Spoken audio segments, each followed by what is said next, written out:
Quando eu gravo os meus vídeos aqui, eu vejo tanta gente mandando para o inferno por coisa tão barata, por coisa tão superficial, que a gente se descalibra totalmente com relação àquilo que seja o essencial. Eu fico vendo jovenzinhos tão aflitos com a tal da masturbação. Tão aflitos. Eu vou para o inferno, eu vou. Ele não percebe o quanto que a própria aflição dele, o quanto que a própria ênfase dele é a produtora da sua própria neurose.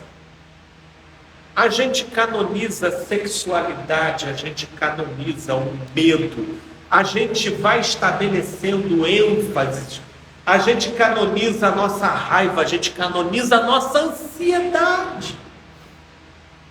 E a gente estabelece, portanto, uma métrica própria, onde a própria métrica do nosso juiz interno passa a ser o fiel da balança que discrimina se a gente vai ou não vai. E isso aqui, da gente com a gente mesmo. Percebam que agora eu saí do campo da política externa, falando aqui de ideologias, e agora nós estamos falando aqui do modo como a coisa funciona dentro da gente. Nós temos métricas próprias. E Jesus, só teve um momento em que eu vejo Jesus falando de uma forma mais direta e até detalhada do julgamento, do dia do julgamento.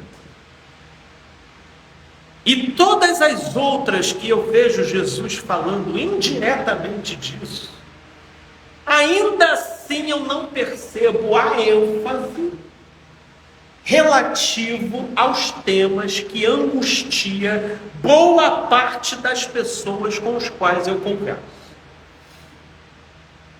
Você vê lá no final daquilo que é tido como o Sermão da Montanha, no final do capítulo 7 do Evangelho de Mateus, Jesus ele fala lá: muitos naquele dia, nem todo o que me diz Senhor, Senhor entrará no reino dos céus, mas aquele que faz a vontade do meu Pai que está nos céus. Muitos naquele dia hão de dizer: Senhor, Senhor, porventura não temos nós profetizado em teu nome, e em teu nome não expelimos demônios, e em teu nome não fizemos muitos milagres? Então lhes direi explicitamente: nunca vos conheci. Apartai-vos de mim, os que praticais a iniquidade. Mas perceba que ele fala isso na sequência do próprio Sermão da Montanha. No Sermão da Montanha ele fala sobre não jurar, sobre não odiar, sobre não cobiçar o que não é seu, sobre como orar, contra a hipocrisia, contra a ansiedade. Ele fala sobre várias coisas. Sobre várias coisas. Agora, é chegando no final, onde ele começa a falar sobre pessoas que carregam a aparência de ser aquilo que elas não são, e aproveitando-se disso, exploram, roubam e enganam, é que Jesus faz uma colocação como essa daqui. Só que ainda assim, ele diz, você vê a coisa meio vaga. Nem todo aquele que me diz Senhor, Senhor, entrará no reino dos céus, mas aquele que faz a vontade do meu Pai. Agora, nada mais direto de Jesus do que o que está em Mateus, no capítulo 25, onde a descrição é justamente sobre o grande julgamento. Jesus faz uma parábola do grande julgamento. E ali ele começa a enunciar os pressupostos que serão os balizadores para determinar quem seja filho do reino e quem não seja. E quais são os balizadores? Ele diz: e todas as nações serão reunidas em sua presença, e ele separará um dos outros, como o pastor separa os cabritos e as ovelhas, e porá as ovelhas à sua direita e os cabritos à sua esquerda. Se eu for pegar a média geral das pessoas que eu converso, os cabritos, isso conforme o juízo interno de cada um, vai ser os homossexuais, aqueles que se masturbam, os que fizeram sexo antes do casamento. Esses são os cabritos. É só você pegar toda essa panaceia moral da religião. É aquele que faltou domingo no culto, é aquele que não estava dando dízimo, porque é com esse nível de visceralidade que a religião trata cada pormenor moral. É aquele que se casou, que se divorciou e depois se casou novamente. Esses são os cabritos para a religião. Chega lá no dia do juízo, você pois é, eu me casei de novo, então aparta-te de mim, maldito. Tu não herdarás o reino dos céus, porque tu te casastes de novo. É surreal a inversão de valores. Sabe, o modo como se jura pelo ouro do templo, mas não pelo santuário. O modo como se inverte a coisa toda. Agora, se Jesus é a luz dos homens e ele dá a nota da coisa, aqui está a nota. Então dirá o rei aos que estiverem à sua direita, ou seja, verso 34, vinde bendito do meu Pai, entrai na posse do reino que vos está preparado desde antes da fundação do mundo. E o que ele descreve aqui? Vocês que não se masturbaram, que participaram do movimento Eu Escolhi Esperar, e não transaram antes do casamento, se divorciaram, subiram pelas paredes, mas não se casaram de novo. Sim, vocês que não beberam cerveja, vós que não beberam cerveja, tudo aqui para o lado direito. Aqui, só para vocês terem uma ideia, está todo mundo rindo, porque é o ridículo da desproporção. Vós que deram o dízimo todo mês, sim, vocês que quase não tinham o que comer, que atrasaram a conta de luz ao ponto de desligarem a luz da sua casa, mas vocês trouxeram o dízimo aqui para o grupo. Vós entrais aqui para o gozo do seu Senhor. É essa a régua de Jesus? Essa é a régua lá do seu pastor. Essa é a régua do seu juiz interno. Essa é a régua do seu juiz interno, mas essa não foi a régua de Jesus. Qual foi a régua de Jesus? No único episódio onde ele faz uma parábola do grande julgamento. Gente, isso tem que reformular totalmente o critério das nossas ênfases e importâncias. Ele diz: porque tive fome e me destes de comer, tive sede e me destes de beber, era forasteiro e me hospedaste, estava nu e me vestiste, enfermo e me visitaste, preso e fostes ver. Então perguntarão os justos, isso que é o mais interessante: Senhor, quando foi que te vimos com fome e te demos de comer? Ou com sede e te demos de beber? Ou quando te vimos forasteiro e te hospedamos? Ou nu e te vestimos? E o rei respondendo lhes dirá: em verdade vos afirmo que sempre que o fizestes a um destes meus pequeninos irmãos, a mim me fizeste. Percebem a ênfase do reino? Essa é a ênfase do reino. Você pode querer estabelecer qualquer outra régua: casamento, família, sexualidade. Para a religião, então, santidade é quase sinônimo de sexualidade. Mexeu em um, você está mexendo em outro. A régua do reino é essa daqui que a gente está lendo. É essa daqui.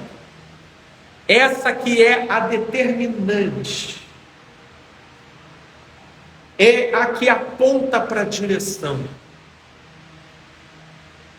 Esquece tudo quanto você se esforça do lado de dentro, como se você superando isso fosse te garantir uma maior expressividade diante de Deus.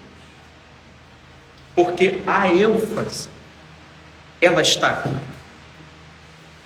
E aí o rei, ele se vira para os cabritos, aqueles que frequentavam os templos, que davam os dízimos da hortelã, do cominho e de tudo quanto eles tinham, e frequentavam avidamente os cultos. E aí o rei vira para eles: e aos que estiverem à sua esquerda, apartai-vos de mim, malditos, para o fogo eterno preparado para o diabo e os seus anjos. Veja como é que é pesado o negócio. Porque tive fome e você foi para o culto. Eu tive sede e você estava lendo a Bíblia. Você estava lá decorando o versículo bíblico. Eu era forasteiro e você não teve tempo para me hospedar, porque era dia de vigília na igreja. Eu estava nu e você comprou uma roupa nova para poder participar da cerimônia de virada de ano lá na sua igreja. Eu estive preso e você virou para mim e disse: bandido bom é bandido morto. Que é o que você fez, porque eu estava preso. E eles perguntarão: mas Senhor, quando foi que fizemos isso contigo? Toda vez que vocês fizeram isso com um pequenino. Portanto, meus amigos, diante de tantas outras coisas que nós poderíamos dizer, Paulo, quando entendeu o fiel da balança e o sentido de todas as coisas, aos coríntios é interessante que ele escreveu sobre os mais diversos temas. Mas teve um ao qual ele dedicou um capítulo inteiro, que é o capítulo 13 de 1 Coríntios. E ele inicia esse capítulo da seguinte forma: e eu passo a mostrar-vos ainda um caminho sobremodo excelente. E ele começa a falar sobre o amor.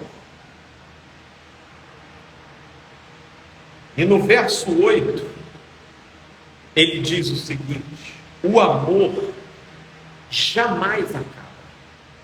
Jamais acaba. Mas havendo profecias, desaparecerão. Desaparecerão. Havendo línguas, cessarão. Havendo ciência, isso acabará. Isso passará. Porque em parte conhecemos, em parte profetizamos. Quando, porém, vier o que é perfeito, então o que é em parte será aniquilado. Será aniquilado. Quando eu era menino, falava como menino, sentia como menino e pensava como menino. Quando cheguei a ser homem, desisti das coisas de menino. Porque agora vemos como em espelho, obscuramente, levando em consideração que espelho na época de Paulo não era espelho como é na nossa época. Era ainda algo muito opaco. Você via a imagem ainda de forma muito deformada. Todavia, então, veremos face a face. Agora conheço em parte, então conhecerei como também sou conhecido. Agora, pois, permanecem a fé, a esperança e o amor. Esses três, porém, o maior destes é o amor. Meus amigos, o que nos conecta à eternidade é o amor. O resto é tudo periférico. Tudo periférico. Que a gente caminhe sem subverter essa importância. Sem subverter jamais essa importância. Atribuindo usos e costumes, estabelecendo desafios pessoais como estando acima daquilo que seja essencial. Porque o essencial passa pelo perdão. O essencial passa pelo amor. E é isso que nos une. Independente da bandeira doutrinária, ideológica. Independente da configuração do presépio. Independente de cor, raça, religião. É isso que nos une. Cuidado com aquilo que a gente defende, cuidado com aquilo que a gente estabelece como o eu ideal. Porque tudo isso estabelece ênfases e réguas completamente alienadas com o prumo que foi dado. Evangelho de João, capítulo 13, versos 34 e 35. Um novo mandamento vos dou, que vos ameis uns aos outros, assim como eu vos amei.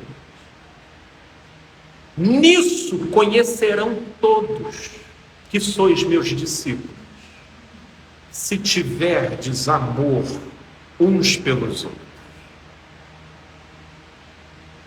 Paizinho querido, Deus de amor, que o teu Espírito complemente essa mensagem no nosso coração.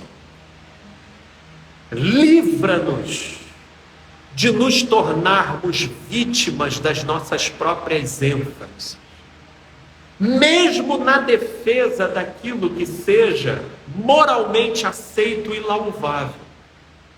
Livra-nos das nossas próprias paixões e presunções, mesmo em nome do que seja certo, porque isso pode nos levar a nos descalibrar do amor. E salva-nos a ênfase maior de sabermos debruçarmos importância e validade para aquilo que realmente importa e seja válido.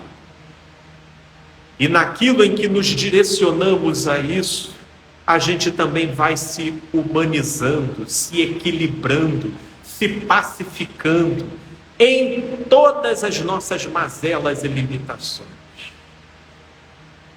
Pai, dá-nos a graça dessa reestruturação nesse mundo cada vez mais polarizado, dividido e ideologizado. Livra-nos do mal. É o que te pedimos, desde já sendo gratos pelo teu amor em nós, em Cristo Jesus. Amém e amém. Meus amigos aqui do Instagram, essa mensagem vai ficar gravada aqui. Gostando, curta, compartilhe. Que Deus abençoe vocês e até a próxima, gente boa. E vamos nós